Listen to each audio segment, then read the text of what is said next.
entendu même en Samarie. Moi, je sais pas, dans les Yishurim. C'est la force de... Le Rabbi, il y a toute une sira du Rabbi n'empêche sur le Inyan, parce que c'est marqué dans le Zohar que dans la 600e année du 6e millénaire, il y aura une ouverture dans les sciences d'en haut et dans les sciences d'en bas. Les sciences d'en bas, c'est les progrès dans la physique et la chimie, etc. Les sciences d'en haut, c'est le dévoilement de la partie profonde de la Torah. Alors le Rabbi demande, il dit, et c'est marqué que ça prépare la venue de Mashiach. Alors le Rabbi demande dans la Sira, on comprend bien que l'ouverture dans la science d'en haut, le dévoilement de la partie cachée de la Torah, ça prépare la venue de Mashiach. Mais quel rapport la venue de Mashiach avec le dévoilement dans les sciences d'en bas? Il y a toute une sira très très spéciale. Le Rabbi explique plein de nékoudotes très intéressantes. Une des nékoudotes que le Rabbi rapporte, c'est qu'il explique justement que le fait qu'il y ait un développement dans la technologie, ça permet, il dit que quand on parle à la radio par exemple, il dit les ondes de radio ils vont dans le monde entier. Alors il dit quand on parle des yanim de chassidut dans la radio, de quoi on parle? On parle de l'unité de Dieu, et des paroles qui véhiculent l'unité de Dieu sont en train de se répandre dans le monde entier. Donc on avait expliqué que c'était un giloï de l'unité de Dieu physiquement dans le monde. Ça c'est un des mots qu'il y a dans la sikha. Il y a plein de choses dans la sikha là-bas, mais c'est stable. Donc on est page Resh Sadikret.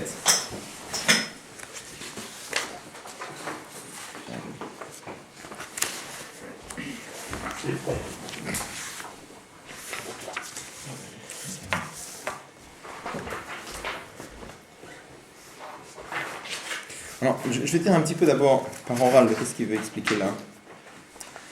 Bon. D'abord, il y a ce qu'on appelle en chassidut, il y a ce qu'on appelle dans Shara Yichud Va'emuna, c'est marqué là-bas qu'il y a le soleil et il y a le rayon du soleil. Ça, tout le monde sait. Là-bas, il rajoute une idée qui est plus difficile à comprendre. Il dit qu'en vérité, il y a un rayon du soleil à l'intérieur même du soleil. Ce qu'il appelle là-bas Orakalol Beshemesh. Et il veut dire la même chose chez Dieu. Il y a un dévoilement de Dieu. Il y a Akadosh Baruch Hu lui-même. Il y a le dévoilement de Dieu. Il y a le dévoilement tel qu'il est englobé à l'intérieur même d'Akadosh Baruch Hu. Qu'est-ce que ça veut dire? Alors, là-bas, quand il parle du rayon du soleil, il veut expliquer qu'il y a un rayon à l'intérieur du soleil. Comment il explique ça? D'abord, il amène un raisonnement. Il dit comme ça. On part du principe que le rayon, le soleil produit de la lumière sans aucun effort. C'est-à-dire, alors, je ne sais pas quelle est la conception physique, mais peu importe. Prenons ce modèle-là. On considère que le soleil automatiquement fait de la lumière. Ça veut dire quoi? Ça veut dire que le soleil est une cause suffisante pour qu'il y ait lumière. Donc là, le raisonnement, il est béton à partir de là. Parce que tu dis comme ça. Si déjà, à l'extérieur du soleil, le soleil, il est une cause suffisante pour qu'il y ait rayon. Quand je suis dans le soleil lui-même, où je suis en plein dans la cause, je ne me suis pas éloigné de la cause. À plus forte raison que là-bas, il est cause suffisante pour qu'il y ait rayon. De l'autre côté, comment imaginer dans le soleil autre chose que le soleil? Donc, qu'est-ce qu'on va dire? On va dire qu'il y a un rayon dans le soleil, mais on va dire que le rayon qui est dans le soleil, il n'est pas là-bas en tant que rayon, il est en tant que soleil. Vous voyez les mots? Donc ça, c'est juste pour justifier les mots qu'il amène ici. Eino ole beshem or veziv klal. Il dit quand le rayon, il est dans le soleil, il n'est pas ole beshem, il n'est pas une metsiout, il n'y a pas d'existence de rayon. Alors, je vais prendre d'autres exemples qui ne sont pas tout à fait exacts, qui ne sont pas tout à fait le même moussag, mais pour essayer d'illustrer un petit peu. Il y a par exemple ce qu'on appelle en chassidut, il y a l'intellect et les sentiments. L'intellect donne naissance aux sentiments. C'est un grand clal dans chassidut Chabad. Pourquoi l'intellect donne naissance aux sentiments? Tout simplement parce que quand c'est marqué dans Tanya, par exemple, quand quelqu'un se met à réfléchir à la grandeur de Dieu avec sa tête, et qui comprend à combien Dieu transcende le monde, et Dieu remplit le monde, et comment Akadosh Baruch Hu c'est le Emet, et comment tout le reste devant lui c'est nul et non avenu, qu'est-ce que ça va réveiller chez lui? Ça va réveiller chez lui une soif très intense de vouloir se rapprocher de cette vérité extraordinaire. Donc le raisonnement, c'est le raisonnement, et cette soif intense qui va réveiller en lui, c'est quoi? C'est l'amour de Dieu. Donc on voit que quoi? On voit que l'intellect donne naissance au sentiment. Maintenant, Chassidut, c'est marqué qu'il y a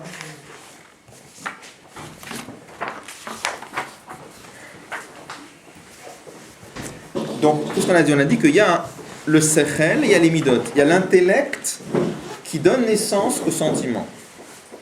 Donc, comment on vient d'expliquer, quand quelqu'un réfléchit à la grandeur de Dieu, ça c'est le sechel, ça va donner naissance à une soif très intense de se rapprocher de Dieu. Le sechel, il est où? Dans les forces intellectuelles. Et cette soif de Dieu, elle est où? Dans le cœur, dans les sentiments. Maintenant, c'est marqué en Chassidut que puisque on considère aussi en Chassidut que l'intellect donne naissance aux sentiments automatiquement. Donc il y a la même chose. C'est de dire que si déjà dans le cerveau, dans l'intellect,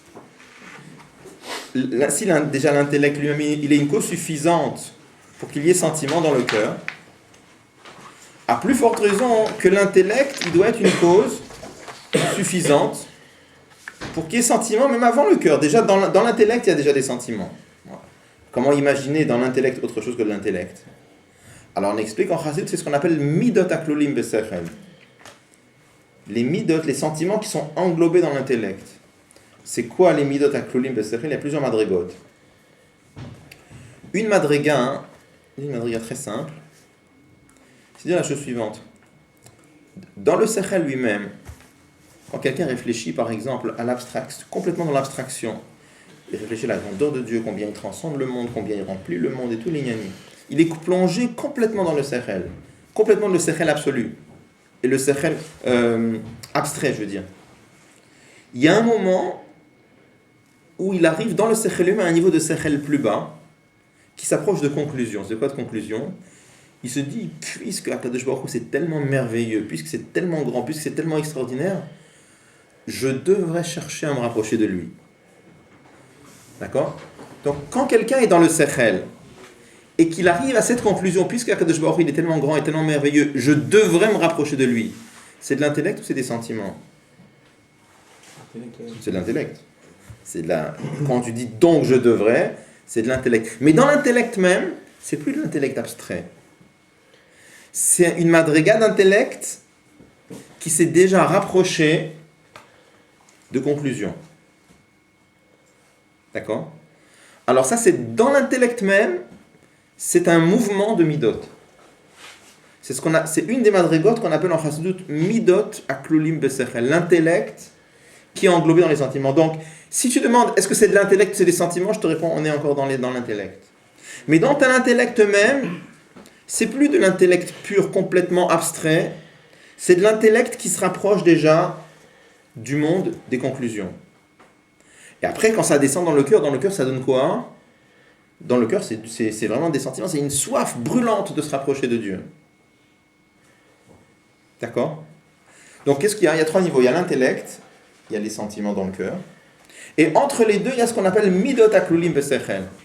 Imaginons un truc qui est possible à imaginer, mais imaginez un monsieur, par exemple, qui n'est pas capable de ressentir des sentiments. Il est capable de percevoir que de l'intellect. D'accord? Imaginons un monsieur comme ça qui a que Dieu préserve une malformation, quelque chose d'anormal, il ressent que le sechel, il ne ressent pas l'intellect. Midot aklulim besechel, il ressent ou il ne ressent pas? Oui, parce que c'est du sechel encore. Mais c'est du sechel en tant que quoi? Dans le sechel, c'est déjà un niveau plus bas, tendance au midot, mais on est encore dans le sechel. D'accord? La même chose aussi, ce qu'on appelle en chassidut, or akalul b'ma'or. Or, la lumière englobée dans le soleil. Alors, on parle ça de chez Dieu, mais d'abord, le Admor Hazaken, dans Shara Yichud V'Emunah, il explique ça par rapport au soleil. Je répète, quelle est la svara pour le soleil? La svara pour le soleil, c'est de dire comme ça. D'un côté, on part du principe que le soleil, il est une cause suffisante pour qu'il y ait rayon. D'accord? Donc, qu'est-ce qu'on voit? On voit que le soleil fait des rayons. On considère, je ne connais pas quel est le modèle en physique, encore une fois, mais peu importe. On peut regarder ça de plusieurs façons. On considère le soleil comme une source suffisante pour qu'il y ait lumière. Donc, comment on dit? On dit comme ça. Si déjà le soleil, il est cause suffisante pour qu'il y ait lumière, à distance de lui, à plus forte raison que dans le soleil lui-même, là où la cause elle est là avec toute sa force. Donc quand je me suis éloigné, qu'est-ce que je m'éloigne du soleil? C'est-à-dire, je me trouve dans un endroit où la cause elle est moins forte puisque je m'éloigne. Elle est présente avec moins de tokef. Par contre, quand je suis dans le soleil, là-bas la cause elle est là avec toute sa force. Donc quand je suis dans le soleil, là où la cause elle est là avec toute sa force, à plus forte raison que là-bas, le soleil il doit être cause suffisante pour qu'il y ait rayon. Donc ça nous oblige à dire que dans le soleil il y a un rayon. Ça, c'est d'un côté. De l'autre côté, comment imaginer dans le soleil autre chose que le soleil? Donc ça nous oblige à dire que le rayon qui est englobé dans le soleil, il n'est pas là-bas en tant que rayon, mais il est là-bas en tant que plénitude du soleil. On a du mal à imaginer. Mais on comprend mieux avec Midot. Pourquoi je vous ai parlé de Midot Aklolim Vesechel? Parce que Midot Aklolim Vesechel, ça nous parle plus qu'un rayon englobé dans le soleil. La notion de rayon englobé dans le soleil, on a plus de mal à comprendre ce que ça veut dire. D'accord?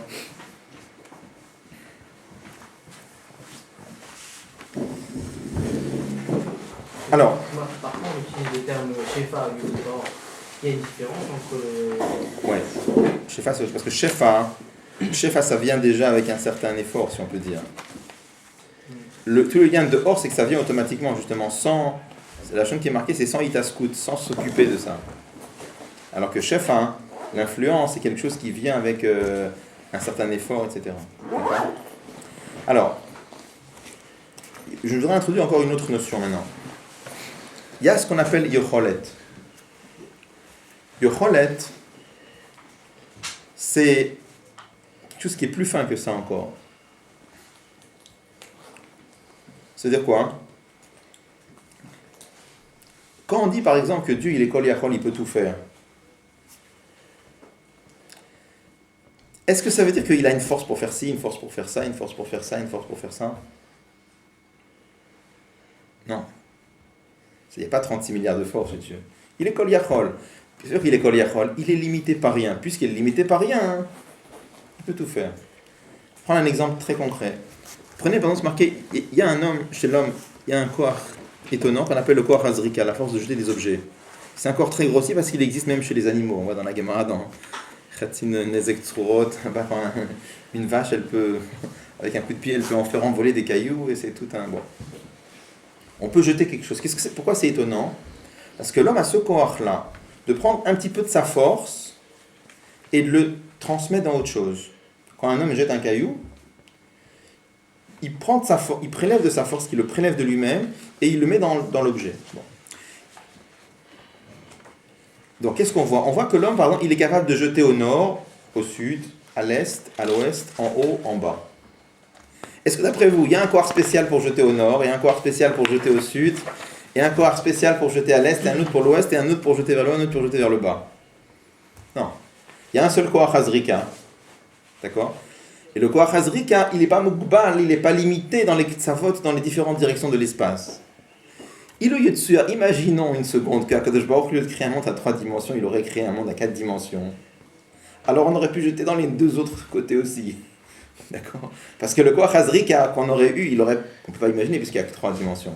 Mais si Akadosh Baruch Hu, il avait fait un espace à 4 dimensions, le 2, 3, on aurait pu jeter aussi dans l'autre dimension, et sans rien rajouter au Koach Hazrika. C'est-à-dire que comme l'espace aurait été différent, alors on aurait pu aussi jeter dans l'autre. D'accord? Donc qu'est-ce qu'on va dire? On va dire que le Koach Hazrika, il a la yocholet de jeter dans toutes les directions. Mais c'est pas qu'il y a un koach pour jeter au nord et un koach pour jeter au sud et un koach pour jeter... Non. Le koach Hazrika n'est pas mugbal. Mais il a automatiquement beyecholto, il a la possibilité de jeter dans tous les sens. La même chose quand on dit que Dieu il est kol yachol, il peut tout faire. C'est pas que Dieu il a un koach pour faire ci, un koach pour faire ça, il n'y a pas une histoire pareille. C'est que Dieu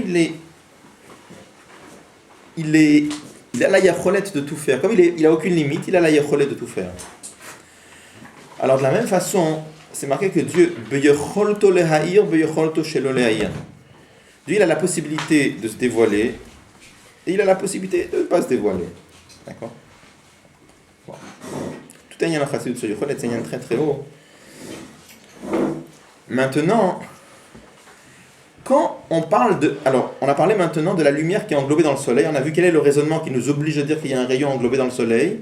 Et d'un autre côté, on est obligé de dire que le rayon qui est englobé dans le soleil, il n'est pas là-bas en tant que rayon. Ça, c'est les mots Eino Ole Beshem Or Vezif Klal. Mais le rayon, il est là-bas en tant que soleil. La même chose aussi quand on parle de Dieu. Il y a ce qu'on appelle Or HaKa'olul B'Ma'or. Il y a le dévoilement de Dieu qui est englobé dans HaKadosh Baruch Hu lui-même. On aurait pu dire très simple, oui. Tu sais c'est quoi le Or HaKa'olul B'Ma'or? C'est Yecholto lehaïr. Cette possibilité que Dieu a de se dévoiler, ça c'est le Or HaKa'olul. Alors il y avait un autre mamar avant ce mamar-là, où là-bas le rabbi il a démontré que c'est pas ça. Il y a cette madriga de Yecholto lehaïr, ça existe, ce qu'on appelle Yecholet, mais il explique non, que dans HaKadosh Baruch Hu lui-même, il y a un vrai inyan de Or. Alors on va l'admettre parce que c'est pas tellement nos gars ici pour tout le lien du mamar, mais je vous dis ça juste pour que vous compreniez les mots. D'accord? Alors, je répète une dernière fois le raisonnement pour le soleil, parce que c'est un yesod qui sort dans beaucoup d'endroits. Dans Shara Yichud Ve'amunah, l'Admor Azaken explique qu'il y a un rayon qui est englobé dans le soleil. Il dit quel asvara, hein? L'asvara, c'est comme ça. Il dit on considère ce modèle-là dans lequel le soleil produit des rayons automatiquement, sans aucun effort. Donc, c'est important parce que si tu dis qu'il y a un effort, alors ça marche plus toute l'histoire. Pour ça, je dis avec la physique, je ne sais pas comment ça marche. Mais peu importe, on prend ce modèle. On parle d'effort par rapport au soleil, il n'y a pas d'effort. Non, mais il n'y a pas de travail. Parce que la question, simplement, tu arrêtes un homme dans la rue, tu dis, regarde, tu vois, le soleil, il y a des rayons. D'après toi, les rayons, ils commencent où? Dans le soleil ou dehors? Il va dire dehors. D'accord? Dans Shara Yichud Ve'amunah, l'Admor Azaken, il dit non, il dit il y a des rayons dans le soleil lui-même. Alors c'est très curieux comment il dit là-bas. Il dit il y a des rayons, mais les rayons qui sont là-bas, Eino Ole Beshem Or Vezif Klal. Ils ne portent pas le nom de rayon. C'est quoi? Il y a des rayons, il n'y a pas de rayons. Quand tu lis là-bas, c'est compliqué à comprendre ce qu'il veut dire. D'accord? Alors, le pshat qu'on explique en général dans les mamarim, c'est comme ça. Il y a deux raisonnements qui vont dans deux sens différents. Il y a un raisonnement, d'un côté, je dis comme ça. Pourquoi je dis sans effort? Parce que quand je dis sans effort, ça veut dire le soleil lui-même, il est co-suffisant pour qu'il y ait rayon. Si tu rajoutes qu'il doit y avoir un effort ou un travail, alors il y a deux causes. Il y a le soleil plus les efforts. Et c'est beaucoup plus compliqué là. Là, on dit non. On part de ce modèle-là dans lequel le soleil, il est co-suffisant pour qu'il y ait rayon. Donc là, je dis comme ça. Si déjà, à distance du soleil, le soleil, il est co-suffisant pour qu'il y ait des rayons, dans le soleil lui-même, c'est-à-dire là où la cause, elle est présente, avec toute sa force, c'est sûr que là-bas, il est co-suffisant pour qu'il y ait rayons. Donc ça m'oblige à dire qu'il y a des rayons dans le soleil. De l'autre côté, comment imaginer que dans le soleil, il y a autre chose que le soleil? Pour ça, il faut dire que les rayons qui entrent dans le soleil, ils ne sont pas là-bas en tant que rayons. Ça, c'est les mots One, Ole, Beshem, Or, Vezif, Klal. Mais ils sont là-bas en tant que plénitude du soleil. Alors, je vais donner un exemple tout à l'heure, je pense qu'on peut le répéter très rapidement. Comment ça a résolu de la Kouchia que s'ils sont à l'intérieur, c'est pas des rayons, puisqu'ils sont plus en tant que rayons? Alors, comment... il dit il y a un yann de Or, mais il n'y a pas de rayon différencié. Il y a un yann de Or, mais le yann de Or, le yann de rayon qui est là-bas, il est Batel Bimtsiout. Ça veut dire quoi Batel Bimtsiout? Il n'est pas là-bas en tant que rayon individualisé, il est là-bas en tant que plénitude du soleil. D'accord? Et tu sais, c'est le Maor. C'est le Maor. Dans le Maor, oui. Ça veut dire que c'est le Maor. En tant que Shlemut à Maor, on va dire. Mais c'est le Maor quand même. Oui, ça fait partie du Maor. Ouais. Tu veux dire? C'était la question. Le Kohar Meir, il est dans le Maor. Alors, il dit comme ça, on prend un autre exemple, c'est Midot HaKlulim Besechel. Midot HaKlulim Besechel, c'est un exemple qui est plus facile à comprendre parce que, même si c'est plus spirituel que le soleil, mais c'est plus concret pour nous quand même. C'est-à-dire comme ça, c'est marqué en Chassout que Midot, les sentiments, l'intellect donne naissance aux sentiments. Comment ça marche? Par exemple, quelqu'un réfléchit à la grandeur de Dieu, combien Dieu il transcende tout, il dépasse tout, il se trouve à l'intérieur de tout, il anime tout, il est le seul émettre, etc. Ça, c'est de la pure réflexion complètement abstraite. Ça va réveiller dans son cœur une soif très intense de s'approcher de Dieu. Ça, c'est Avat Hashem. D'accord? Donc l'intellect, qui est dans la tête, va donner des midot dans le cœur. Entre les deux, il y a ce qu'on appelle midot haklulim besechel. C'est quoi midot haklulim besechel? On est dans le sechel, on n'est pas sorti du sechel, mais dans le sechel même, c'est déjà une tnoua vers les midot. C'est quoi? C'est quand quelqu'un, par exemple, est en train de réfléchir à la grandeur de Dieu. Donc il est en pleine abstraction, il est en pleine, en pleine réflexion de la grandeur d'Akadosh Baruch Hu, de comment Dieu il est même allé, etc. Il y a un moment, il se dit, puisqu'Akadosh Baruch Hu il est tellement merveilleux, je devrais chercher à m'approcher de lui. Ce dont je devrais avoir tendance à m'approcher de lui, c'est de l'intellect ou c'est des sentiments? C'est de l'intellect. Parce que c'est en plein du raisonnement, c'est donc je devrais. Mais dans l'intellect même, c'est plus d'intellect abstrait complètement. Dans l'intellect même, c'est déjà une madriga d'intellect qui se rapproche de conclusion. Donc c'est ce qu'on appelle, c'est une des madrigotes, ce qu'on appelle midot haklulim besechel. Il y a d'autres madrigotes de midot haklulim besechel. Il y a beaucoup de madrigotes en chassidut. On appelle midot haklulim besechel. Donc ça veut dire, tout à l'heure j'ai pris cet exemple-là. Imaginez quelqu'un par exemple qui aurait une malformation qui ne peut pas ressentir des midot, il peut ressentir que du sechel. Est-ce que ce niveau-là il ressent? Oui, parce qu'on est en plein dans le sechel. Mais dans le sechel même, c'est plus du sechel complètement abstrait. C'est du sechel qui a déjà tendance, dans le sechel même, c'est une tnoua de midot. Donc c'est une madriga de midot haklulim besechel. Donc il y a la même chose. Dans le Maor, il y a une yann de Or. Bon. Mais là, il va dire dans le Maor, on va le lire, que le Or qui est inclus dans le Maor, c'est pas le yann de Yocholet. Il y a un yann de Yocholet. Parce qu'on aurait pu dire, qu'est-ce que ça veut dire là? Il veut dire comme ça que l'ifne atim tsum, dans le Maor, dans l'essence de Dieu, il y a déjà un certain niveau de gilouï. Compliqué à comprendre. Donc on aurait pu se simplifier la vie en disant, très simple, c'est le yann de Yocholet. C'est quoi le Yocholet? Le fait que Dieu, il est kol yachol, il peut tout faire, il peut se dévoiler aussi. Donc, puisqu'il peut se dévoiler, il y a en lui cette possibilité qu'il a de se dévoiler. On va dire que c'est ça le or akalol b'mor. Il dit non. Il y a ça. Il y a des marques de chassid où c'est marqué vraiment dans le Torah, dans des endroits c'est marqué. Mais à part cette madriga de or akalol, à part ça, il y a un vrai inyan de giloui qui est inclus dans le maor. Il n'explique pas ici, mais il le cite en passant. Alors, je voudrais rajouter une chose parce que là, on est en train d'expliquer. Oui. C'est choquant, on est en train de décomposer, d'analyser le Etsem. On décompose pas le Etsem, non. J'ai l'impression que c'est ça qu'on dit depuis tout à l'heure. Non, pas du tout. Tout est Batel Bénétiout. Tout est Batel Bénétiout. Il y a une chose et il y en a une autre. Alors, on est en train de parler du Etsem d'Akadosh Baruch Hu. Parce que le yann de Bitoul, c'est quelque chose qu'on a du mal à comprendre. Parce que nous, on est dans un monde de piroute. Nous, on est dans un monde dans lequel une table, c'est une table, et une chaise, c'est une chaise, et un millimètre, ce millimètre-là, c'est ce millimètre-là, et c'est pas l'autre. Nous sommes dans un monde de piroute. Donc, dans notre monde à nous se représenter, le vrai Inyan de Bitoul, on a vraiment du mal. Dans la Lacha, ça existe. Prends un exemple. Un monsieur envoie un chaliar pour donner un guet. D'accord? Dans la Torah, comment c'est marqué dans la Torah? Vekatav la sefer chitut venatan beyada. C'est le mari qui doit donner le guet. Imagine par exemple que le mari pose le guet quelque part, et la femme elle le ramasse, ça dépend où c'était, mais si c'était pas dans son khatsera, etc., elle est pas mais aussi, c'est pas bon, parce que c'est marqué venatan beyada, c'est le mari qui doit donner dans la main. Là c'est pire, il a donné le guet à un chaliar, à un envoyé, il a dit à l'envoyé donne le guet, c'est cachère, comment ça marche? La Torah elle a fait que au moment où le chaliar il donne, au moment où l'émissaire il donne le guet, il n'est pas lui-même, il est la main du mari. Alors dans la lacha on réfléchit comme ça, tu comprends? Si on avait des yeux à l'Afrique, au moment où le chaliar qui donne le guet, on verrait avec nos yeux, pas Rouven qui donne le guet, on verrait la main, comme dans le Parchemia Lachon, Yad Arichta, la main s'allonge. C'est comme si la main du mari, elle s'allongeait à travers le chaliar.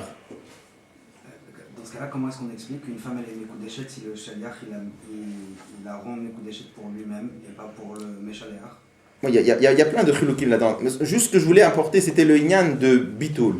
Bitoul, ça veut dire quoi? Il y a des situations où il y a un autre, et cet autre, il n'est pas l'autre, il est la même chose que le premier. Tu comprends? Tu vois ce que je veux dire? Je voulais amener ce inyan-là, c'était juste pour illustrer le inyan. Alors c'est vrai que nous, on est dans un monde où le Bitoul, c'est pas un classique, et ça court pas dans les rues, le Bitoul. Donc on a du mal à se représenter le inyan de Bitoul. D'accord? Mais à la fin, c'est une notion qui existe, et plus on étudie Chassidut, plus on s'imprègne de cette inyan de Bitoul. Et à la fin, parce que le but c'est quoi? C'est pas juste ça reste dans la tête. Le but c'est que nous-mêmes on est aussi du bitoul. C'est ça de sentir que on va voir, mais un juif peut ressentir qui je suis moi. Moi. Et moi je sers à quoi? Qui dit Birklal que je dois exister? Bon, on va dire comme Akadosh Baruch Hu, il a voulu Torah et Mitzvot. Alors, pour qu'il y ait Torah et Mitzvot, Akadosh Baruch Hu, il m'a créé, et la seule raison pourquoi j'existe, c'est pour étudier la Torah et pour pratiquer les mitzvot. Déjà pas mal. Mais moi, je suis qui? Moi, je suis moi. Après, il y a une madriga plus haute. C'est que le juif, il n'y a pas moi, Bichlal. Ça n'existe pas moi. Il y a Torah et mitzvot. Il y a le Ratzon d'Akadosh Baruch Hu. Et étant donné que Torah et mitzvot doit être accompli, alors, il y a un yan qui doit faire Torah et mitzvot. C'est-à-dire que le juif, il arrive à ressentir, il n'y a pas moi qui marche dans la rue. Il y a Kiyum Torah mitzvot qui marche dans la rue. L'accomplissement de Torah et mitzvot, c'est une autre perception. Parce qu'on aura bien, même par exemple, il y a deux, dans la Mishnah, dans la Seret Kiddushin, il y a deux girsaot là-bas. C'est marqué, il y a une girsa dans la Mishnah, Ani nivreiti leshamesh et koni. Il y a une autre girsa dans laquelle c'est marqué, Ani lo nivreiti ela leshamesh et koni. Donc Rabbi explique ces deux madrigotes de Bitoul. Il y a une madriga de quelqu'un qui ressent Ani nivreiti. Moi, j'ai été créé. Pourquoi faire? Pour une seule chose, leshamesh et koni. C'est déjà pas mal. Mais le problème, la hargasha, c'est Ani nivreiti. Après une autre madriga, Ani lo nivreiti. Moi, Bichlal, j'ai pas été créé. Qu'est-ce qu'il y a? Il y a quelque chose qui s'appelle les Shamesh et Koni. Bon, c'est une madriga. Donc, on va le voir dans la suite. Hein. Mais à la fin, pour tous ces yanim d'étudier, le yan d'étudier, c'est que quand on se pénètre des idées, on regarde les choses comme ça. Je vais donner cet exemple, parce que c'est un peu comme le yan d'autosuggestion, mais c'est émettre à la fin.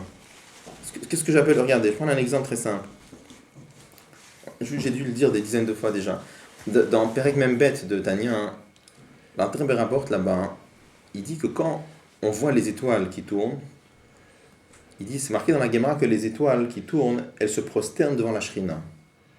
Donc il dit là-bas, il dit si quelqu'un rentre dans un palais du roi, et il voit pas, il est tellement loin qu'il n'arrive même pas à voir le roi, mais il voit juste comment tous les gens de la cour, qui sont habillés avec des beaux vêtements, tous les sarim, Nirbadim, tous ces ministres et tous ces gens de la cour se prosternent devant le roi. Il dit Tipolala vema va fachad. Il va se mettre à trembler de peur, même s'il ne voit pas le roi. Mais il voit tous ces gens qui ont l'air très importants qui se prosternent devant le roi. Il va être complètement bubitoul. Bon. L'Antrebet d'Antania, il dit la même chose. Quand un juif, il doit s'habituer, quand il regarde les kochavim qui tournent, c'est leur façon de se prosterner devant le roi, ça doit lui faire peur. Comme on raconte une fois qu'il restait rien, je dis, Remzou chez Manipoli, une fois il a vu les étoiles dans le ciel, il a fait un malaise en voyant les étoiles qui tournaient dans le ciel. Bon. Alors on demande la question, mais qu'est-ce que tu me racontes? Quand je vois les sarim qui se prosternent devant le roi, alors je les vois se prosterner devant le roi. Donc c'est clair. Les étoiles, moi je ne vois pas qu'elles se prosternent devant Dieu. J'ai confiance dans les chachamim qui me disent dans la Gemara qu'ils se prosternent devant Kadosh Baruch Hu, mais c'est très différent, je ne vois rien moi. Les sarim, je vois qu'ils se prosternent devant le roi. Seulement, les ekochavim, je ne vois pas qu'ils se prosternent devant Dieu. Je crois bien dans les paroles des chachamim, mais dire que je le vois, non, je ne le vois pas. Donc c'est très différent. La réponse, elle est toute simple.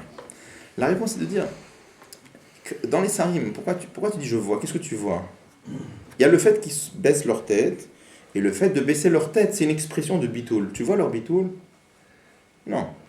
Tu les vois juste en train de baisser la tête. Ok. D'où tu sais que quand on baisse la tête, c'est une expression de bitoul? Parce que depuis que tu es petit, on t'a imprégné cette idée-là. Alors, c'est la même chose. C'est-à-dire que depuis que tu es petit, tu t'es habitué que baisser la tête devant quelqu'un, c'est une expression du bitoul. Mais dans ton éducation, on t'a donné cette idée-là. Mais tu ne vois pas leur bitoul. Tu vois leur sentiment d'annulation et de peur devant le roi, tu ne le vois pas. Tu vois des gestes, et depuis que tu es petit, on t'a appris que ces gestes, ça veut dire ça. De la même façon... C'est ça que l'Antre dit en Tania, il dit de la même façon, on doit s'habituer. De la même façon que là-bas, tes parents ils t'ont raconté quand tu étais petit une certaine chose et tu t'es imprégné de ça. De la même façon, les Chachamim te racontent dans la Gemara que quand les étoiles elles tournent, c'est leur façon de se prosterner devant un Kadosh Baruch Hu, et tu dois t'en imprégner exactement de la même façon. Qu'est-ce que je voulais montrer par là, c'est que quand on s'habitue à regarder les choses d'une certaine façon, on les voit vraiment comme ça. D'accord? Et c'est pareil, quand on étudie Chassidut, quand on étudie les de Bitoul, sentir que nous on n'existe pas, nous on ressent, moi je ressens, il y a moi, et toi tu ressens, il y a toi. Mais à force d'étudier, de se replonger, de prier avec, alors c'est des choses qui progressivement rentrent en nous. D'accord? Et c'est ça tout le but. Alors, ce que je veux dire simplement, là on était en train d'expliquer le lien de Shkishamesh ou Magen Havaya Elohim, parce qu'après il veut expliquer ça dans le service de Dieu. Donc il explique la chose suivante, il explique qu'il y a le soleil, il y a le rayon du soleil, et il y a le bouclier. Le bouclier il fait quoi? Le bouclier il réduit l'intensité du rayon. Bon. Alors, il veut expliquer que chez Akadosh Baruch Hu, c'est pas tout à fait pareil. Comment c'est marqué dans le verset qui Shemesh u'magen havaye Elokim. Ça veut dire quoi que Shemesh u'magen havaye Elokim? Qu'il y a le Shem Havaye. Le Shem Havaye, ça c'est comme le soleil. C'est comme le rayon du soleil, pardon. Il y a le Shem Elokim. Le Shem Elokim, c'est quoi? Ça serait comme le bouclier qui réduit l'intensité. Donc, que fait le bouclier? Le bouclier, il réduit l'intensité. Si le bouclier n'était pas là, ça ferait quoi? Ça serait que la lumière, elle serait juste trop forte. Il rajoute que chez Akadosh Baruch Hu, Kishemesh U'magen, c'est un peu différent. Il dit que s'il n'y avait pas le Inyan de bouclier, le Shemon Lagim, non seulement la lumière, elle serait plus forte, mais ce qui brillerait, c'est le Or HaKalul. Le Ziv. Le Ziv qui se trouve à l'intérieur.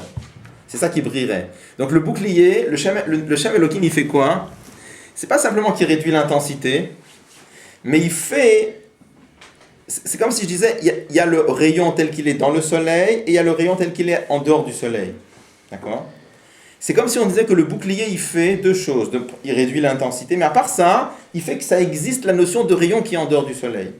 Dans le soleil, c'est pas comme ça. Il dit Beferouch, c'est pas comme ça. Mais chez Akadosh Baruch Hu, il dit s'il n'y avait pas le Shem Elokim, s'il n'y avait pas le lien du Tzimtzum, il n'y aurait que le lien de Or HaKalul. Donc non seulement la lumière, elle serait beaucoup plus forte, mais en plus, ce serait une lumière qui serait complètement Batel Bimtsu dans le Maor. C'est pas tellement le sujet du Mamar, donc je voudrais pas qu'on reste des heures là-dessus. On va le lire ensemble, mais je voulais juste vous donner les notions pour pouvoir au moins traduire les mots, c'est tout. D'accord? Mais on va le relire. Alors.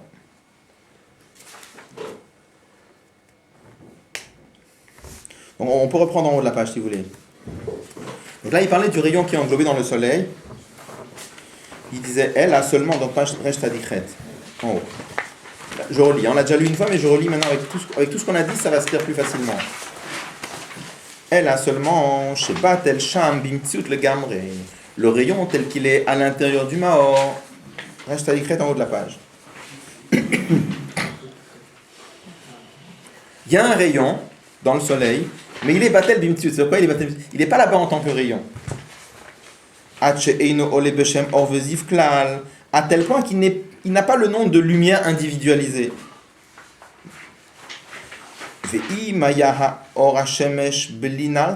dit si la lumière du soleil, si elle venait sans bouclier, la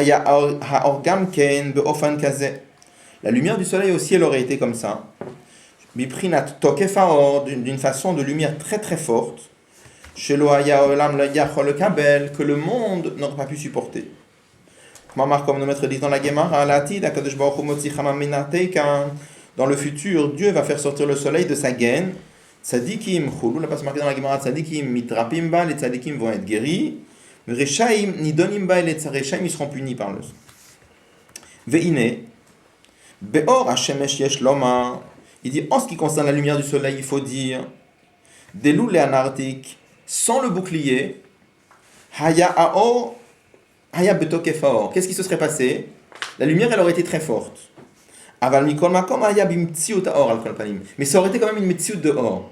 Ça veut dire quoi, Metziut dehors? Une lumière telle qu'elle est en dehors du soleil. Mais juste, le bouclier, ça aurait fait quoi? Le bouclier, ça fait quoi? Ça réduit. Sans le bouclier, qu'est-ce qui se serait passé?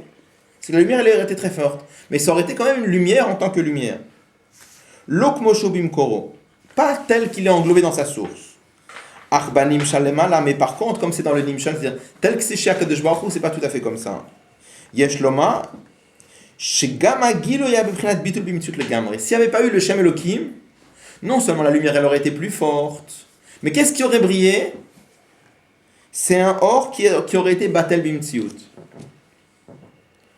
Atchelo Ayaha Ole Beshem Orveziv.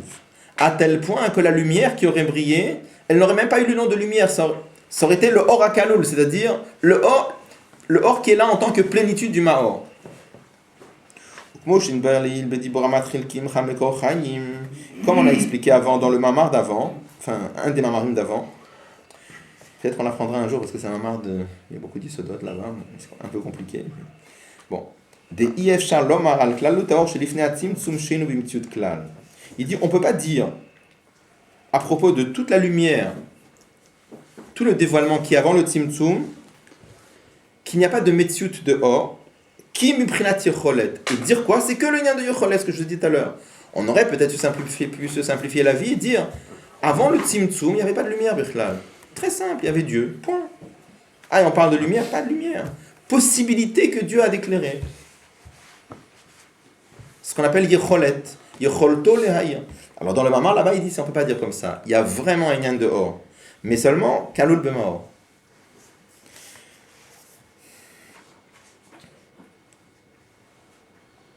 Mikolma comme on batel bimtziut le gamre. Donc il y a un vrai lien dehors, mais le or il est batel bimtziut. Pourquoi on est obligé de passer par là? Comment? Pourquoi on est obligé de passer par or à Kalou? Je dirais pas comment on peut. Pour. Pourquoi on dit pas directement ce qu'on peut pas dire? Ah, il le dit pas ici, il dit pas. Là il le cite. Il dit que Moshe n'est pas le il. C'est pas le sujet, donc il faudrait apprendre le mamar là-bas. Là il dit pas pourquoi on peut pas dire ça. Il a pas dit, j'ai pas dit. D'accord?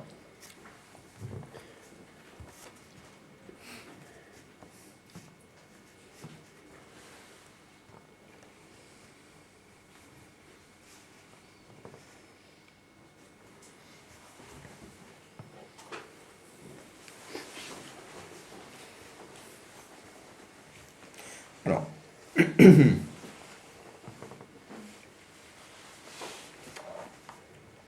Il dit Veyesh Loma, il dit juste un petit mot, mais le Ikar c'est là-bas dans le Mama. Il dit pourquoi le or, avant le Timtum, il est complètement batel bimtziut.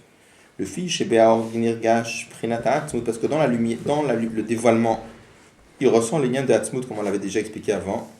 Velazot Kamash Mit Pachet Arenirgash Prinata Atzmut, qui Atzmut ou Bechol Makom. Autant qu'il se dévoile, partout il ressent le Atzmut, pour ça il est toujours batel par rapport à l'essence de Dieu. C'est pour ça que partout il est, le or avant le tzimtzum, il n'a pas de metziut.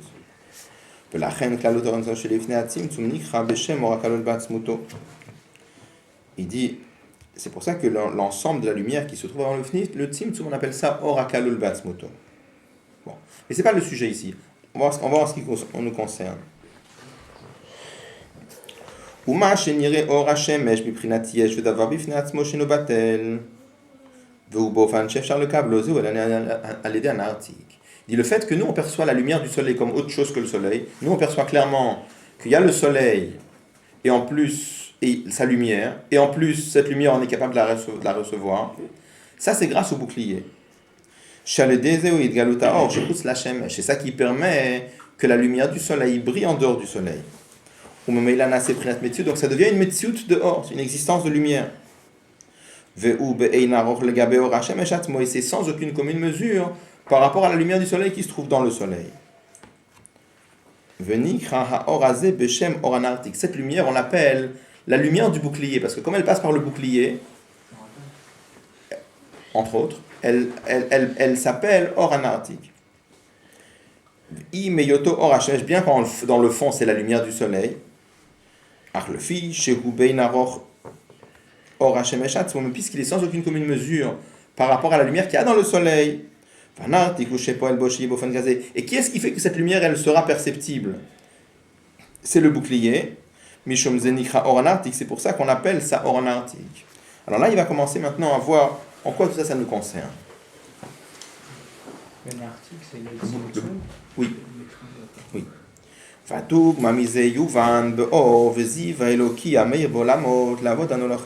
Il dit l'exemple de cela, on va le comprendre dans la lumière de Dieu qui brille dans le monde pour faire exister le monde et pour faire vivre le monde. C'est le dévoilement de Dieu passe absolument par le Shem Elohim, et qui cache et qui réduit la lumière de Havaï.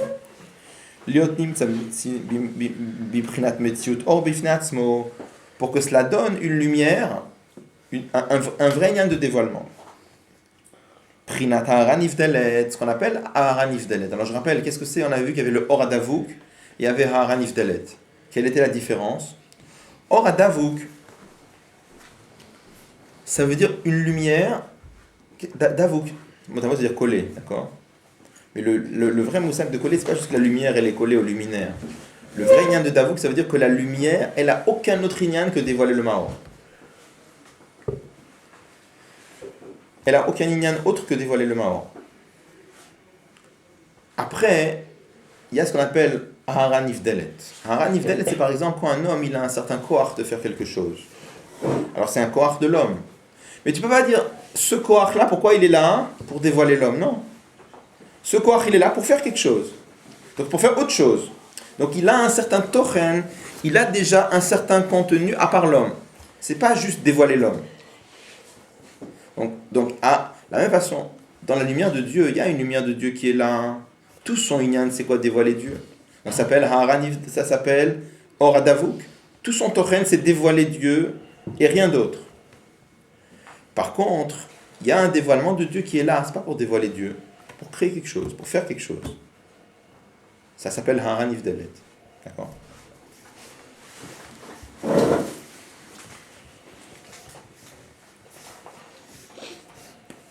ça se traduit comment dans les sirotes? Il va le dire tout de suite. Malchut, on va voir tout de suite.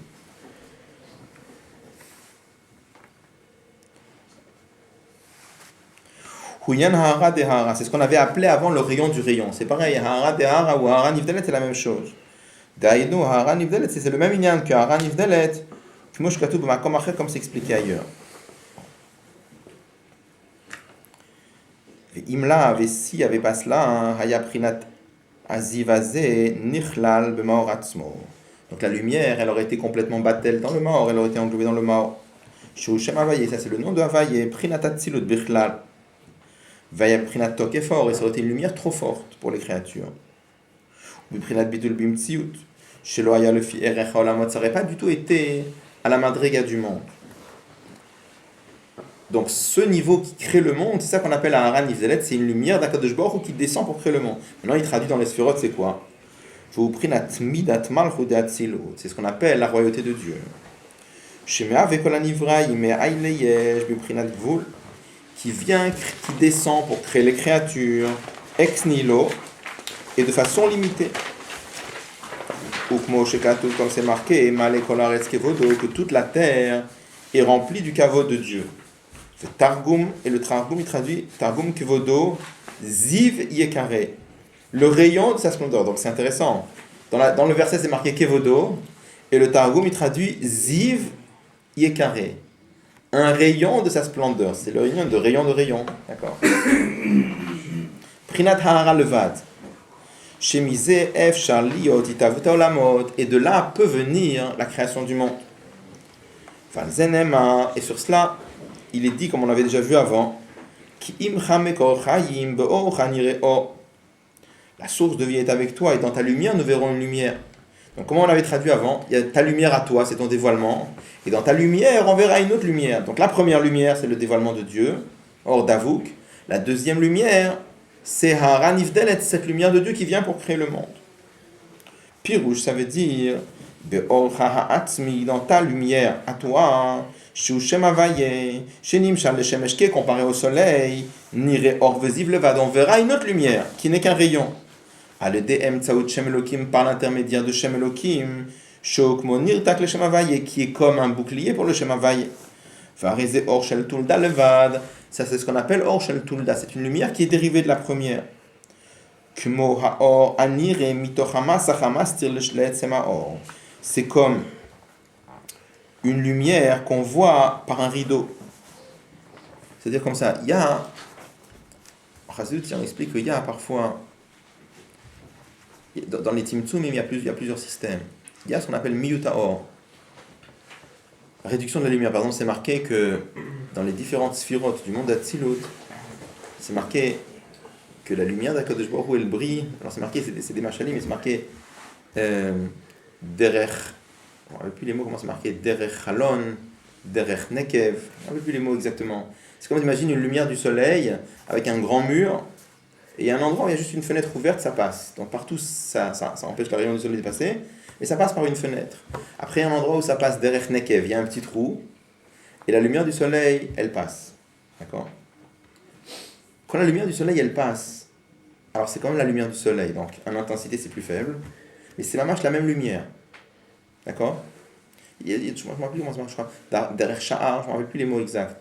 Derech Sha'ar, Derech Halon, Derech Nekev, dans les différentes. Mais c'est toujours la même lumière du soleil.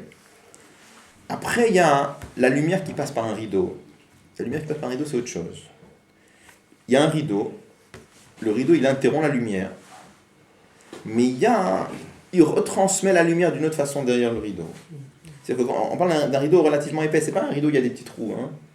C'est un rideau qui est épais et on sent une clarté derrière le rideau. C'est une autre sorte. Il y a une vraie interruption de la lumière et c'est une autre sorte de lumière qui sort. Ça s'appelle Orshel Tulda.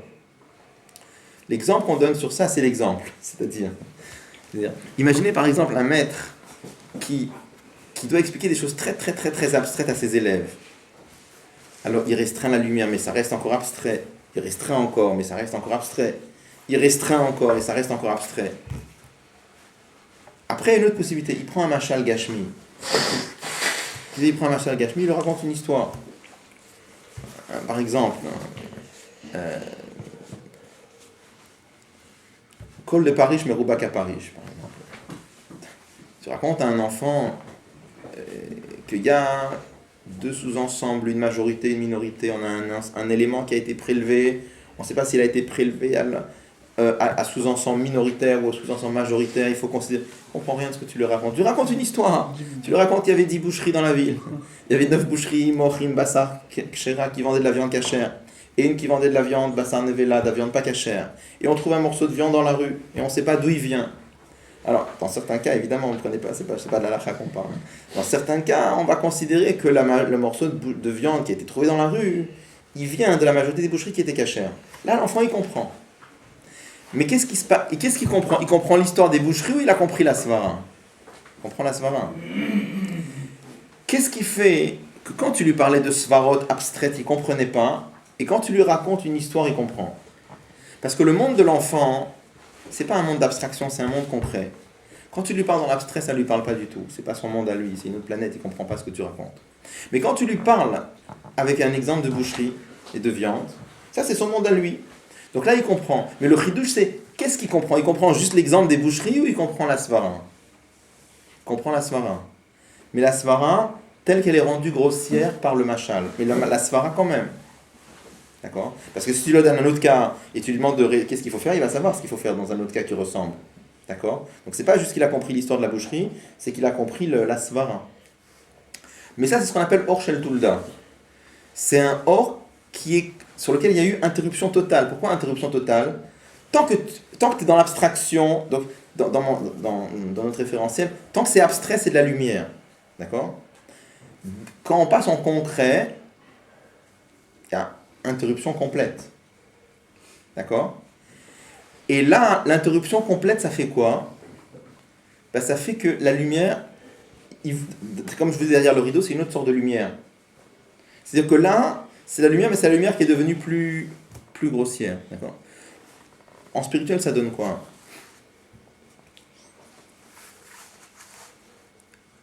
Le machal, c'est quoi, hein? Tant qu'on est dans le raisonnement abstrait, c'est du sechel pur. D'accord? Le sechel pur, l'enfant, il ne capte pas. Le machal, c'est quoi? C'est quelque chose c'est un mouvement de non-sechel. C'est autre chose que du sechel. Donc j'appellerais ça non-sechel, si vous voulez. Donc tu transmets le sechel par du non-sechel. Par autre chose que du sechel. Je s'appelle non-sechel, ça ne veut pas dire quelque chose de bête. Mais ça veut dire quelque chose qui n'est pas du sechel. Une histoire matérielle de viande et de boucherie. D'accord? Donc tu transmets le sechel par... Le monde de l'enfant, c'est pas le sechel, c'est autre chose. Quand tu lui transmets le sechel par du non-sechel, alors là... Pourquoi il y a un raisonnement quand même? Comment? Il y a un raisonnement quand même. C'est-à-dire, la svara, elle vient allumer l'histoire dans la boucherie, dans la boucherie, dans la viande, il n'y a pas de raisonnement. Toi, tu rentres le raisonnement dans l'histoire, tu comprends? Bien sûr, mais même dans le concret, du raisonnement. Oui, non, je suis d'accord. Non. Ce que je veux dire, c'est que tu fais rentrer ta svara dans un machal gashmi. Le machal gashmi, c'est des boucheries et de la viande. Dans la boucherie et dans la viande, il n'y a pas la svara. Je veux dire, c'est toi qui fais rentrer la svara dans ton histoire. Tu agences l'histoire pour que la svara, elle passe dedans. D'accord? Réfléchis, tu peux voir ça. Non, d'accord pour ça, mais quand on étudie les sciences de la nature, la physique, la biologie, des choses comme ça, on voit que le monde physique concret oui, mais c'est pas ce a besoin de raisonnement pour être compris. Oui, mais c'est pas de ce raisonnement qu'il essaie de transmettre. Je comprends qu'il y a des raisonnements dans la viande, dans la boucherie, mais c'est pas cela qu'il veut transmettre. Là, il veut transmettre le lien de Kol des Parish, mais Roubac à Parish. Une halakha qui est Ratzon Akadosh Baruch Hu. D'accord? Bon. La même chose aussi. Tant que brille la lumière d'Akadosh Baruch Hu, qu'est-ce que ça donne? Partout on ressent Enod Milvado, il n'y a rien en dehors de Dieu, il n'y a rien en dehors de Dieu. Ça c'est le Gilui de Shem Havai, et ça, à toutes les madrigotes, tu peux le diminuer, tu peux le restreindre, mais ça reste que Enod Milvado, il n'y a rien en dehors de Dieu. Quand ça passe par un machal c'est quoi un machal? C'est-à-dire autre chose que Dieu. C'est-à-dire à travers autre chose que Dieu, que nous on perçoit autre chose que Dieu. À travers autre chose, on te fait passer le lien d'Enod Milvado. Alors tu comprends l'Enod Milvado, mais comme le Enod Milvado, de la même façon que là-bas j'ai dit tu transmets du Sechel par du non-Sechel, là tu transmets Enod Milvado qui n'a rien en dehors de Dieu à travers autre chose que Enod Milvado, alors ça laisse déjà une place à la possibilité de Yeshut. C'est ce qu'on va voir.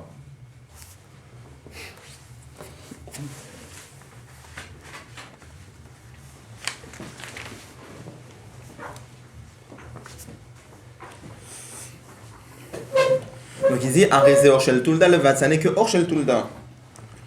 Kmo Or Anire Mitoch Hamasach Hamastir Le'etzem Haor, c'est comme la lumière qui traverse le rideau. Al Ken Liot Yachol Liot Nivra Miprinat Nifrad Mamash. Ça donne une possibilité aux créatures de se ressentir comme Yesh. Tant que la lumière d'Akadosh Baruch Hu brille. C'est comme si je dis, dans l'exemple de tout à l'heure, tant que l'abstraction brille, l'enfant ne comprend rien. Parce qu'on est toujours dans l'abstraction, c'est pas son monde. Tant que la lumière de Shem Havai, elle brille, qu'est-ce qu'on ressent? Enod Milvado. Quand la lumière d'Havai, elle brille, elle est des Shem Elohim. Comme Shem Elohim, c'est une de Massar, c'est comme un rideau. Alors, à la fin, ça brille Enod Milvado. Mais Enod Milvado, il brille comment? À travers autre chose. Donc, ça donne déjà une possibilité à autre chose.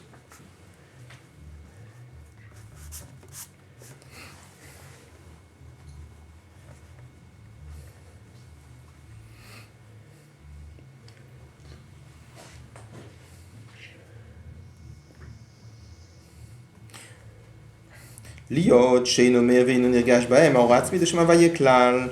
Parce que, comme la lumière de Shem Havai, de façon Atzmi, c'est pas elle qui brille. Après, en plus que cela, Vegam, Haor, Azé de Shem Elohim, Italem Omisater, mais après, il y a un deuxième problème, c'est que même cette lumière de Shem Elohim, elle se voile, comme on l'avait dit avant.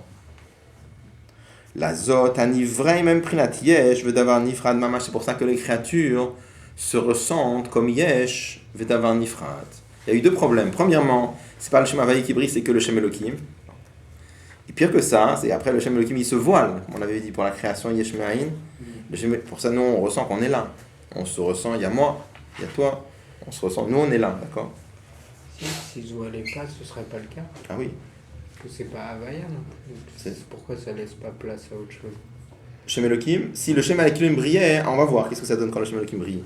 C'est un certain Yesh, mais beaucoup plus fin, on va voir. On va voir. Imken, si c'est comme ça, Ikansi batitavut maïle yesh nifrad. L'essentiel de la cause qui fait que la création du monde elle est dans une façon de yesh nifrad, qu'on se ressent comme un yesh, comme une existence séparée de Dieu. Ou al de Shem Elohim davka, ça vient du Shem Elohim. Le fiofan aelaim vest de Shem Elohim, le fiofan kaze au prinata yesh tout pirudan nivraim. Selon à combien le Shem Elohim est en train de voiler la lumière de Shem Havai, selon cela, c'est ça qui va faire la sensation de yesh que nous avons. C'est-à-dire plus ubeit rabut alvushim va esterim, plus vont se multiplier les voilements successifs de nom de Elohim, plus on va se sentir comme étant coupé de Dieu et séparé de Dieu. Allez découvrir tsirufim, tsiruf Elohim, par les 120 permutations de lettres du nom de Elohim. C'est marqué qu'avec avec un nom de 5 lettres, combien de permutations on peut faire? C'est factoriel 5. C'est 5 x 4 x 3 x 2. Donc ça fait 120. Comment 5 x 4, ça fait 20. x 3, 60. x 2, 120. C'est 120. Ça c'est factoriel 5. C'est un combinatoire, non, ça, sur le document. Ouais. Nimshach le matabeasia. Et c'est ce que ça descend dans le monde de Assia, parce que dans les différents mondes, Bria Yetzira Assia, le voile est de plus en plus fort. Et dans Assia, là c'est le maximum. Nimshach le matabeasia, vachosher va ester bioter. Il y a le voile encore plus fort. Valken yardal neshama lemata. Et c'est pour ça qu'Akadosh Baruch Hu a fait que la neshama d'un juif, elle descend dans ce monde-là. Liyot oved Elokim. Pour venir être un serviteur de Dieu. Mais là, il va traduire oved Elokim. C'est pas juste un serviteur de Dieu. C'est pour venir travailler le tzimtzum de Shem Elokim. Dehainu, c'est-à-dire, regardez les mots. La vod ultaken prinata chosher va ester anim shach mishem Elokim. Le but d'un juif, c'est de travailler, si on peut dire, le tzimtzum, le voilement du Shem Elokim. La fachacha shochalin hora, pour transformer l'obscurité en lumière. C'est pour ça qu'on nous dit dans le livre de Bereshit que Dieu a créé le monde pour faire. Il a créé le monde pour faire, ça veut dire quoi? Ou pirush le midrash traduit la sot letaken. La sot des fois ça veut dire faire, mais la sot des fois ça veut dire arranger. On voit par exemple, c'est marqué à propos de dans Parashat Kitetse la Melchama, là-bas à propos de la femme captive, c'est marqué ve'asta et tzipornea. Elle va faire ses ongles. Rachid traduit là-bas, c'est quoi? Elle va faire ses ongles, elle va arranger ses ongles. Donc le mot faire, des fois, ça veut dire arranger. Donc quand on dit que Dieu a créé le monde pour faire, c'est-à-dire qu'il a fait le monde pour que nous venions arranger le monde. Ça veut dire quoi arranger le monde? C'est que nous, on doit venir travailler le tzimtzum de Shem Elokim. Le travail d'un juif, c'est venir réparer le voilement de Dieu dans le monde qui est lié au Shem Elokim. Et comment on fait une chose pareille? C'est par le travail de bitoul, du yesh, c'est-à-dire le fait que nous on se ressent comme un yesh, on doit arriver à s'annuler devant le haïn, devant la lumière d'Akadosh Baruch Hu qui nous crée. Alors il explique. On va lire juste quelques lignes pour voir où ça se met, puis on va faire Mariv. Kacher Adam Lemata, il dit quand un juif qui se trouve en bas, Shemlou Baf Begouche, Benefesh Abamid, qui se trouve habillé dans un corps et dans une âme animale, Shehen Biprinat Yesh ou Piroud, que les deux, le corps et l'âme animale, ils se ressentent complètement séparés de Dieu. Amita velocholinyanimagoufnim, il a envie de toutes les choses corporelles. Vetavod gashmim, il a envie de toutes les envies matérielles. Vehu einonimshar, et le juif il fait l'effort de ne pas être attiré d'après ses plaisirs matériels. Adraba au contraire. Kofe et atzmo, il s'oblige. Bechol prat ou prat, bechol prat, dans chaque détail. Shelolir tzodbem, de ne pas les désirer. Alédé avodato veyigiato, par son travail et ses efforts. Leida olargish, d'arriver à ressentir ershiesh bem prayut eloki, comme dans toutes ces choses matérielles, il y a une vitalité spirituelle divine.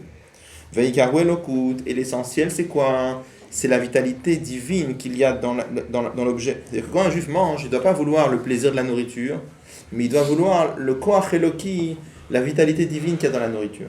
Bon, on expliquera plus, on va s'arrêter ça va être là. Mais je voulais juste lire quelques lignes pour que vous voyez où il veut arriver, parce qu'on est parti dans des choses très, très abstraites, mais à la fin le but c'est d'arriver à des choses très concrètes. S'il vous plaît, il faut que 4 personnes qui aillent dans le milieu qui ouvre, s'il vous plaît, donc 4 là-bas et le reste ici. Ok, merci. Merci. Vous me direz merci de la part. Très bien, d'accord. Avec plaisir, merci. Pour le retard. C'est la même chose quand on dit Shabbat, c'est aussi par rapport à ça. C'est ça. Oui, c'est ça. C'est la sorte, c'est ça. Ah, c'est ce verset-là, bien sûr. Donc là, parce que là, il parle du Shabbat. Non, là-bas on parle de la création du monde. C'est le passage du Shabbat, mais on parle de la création du monde.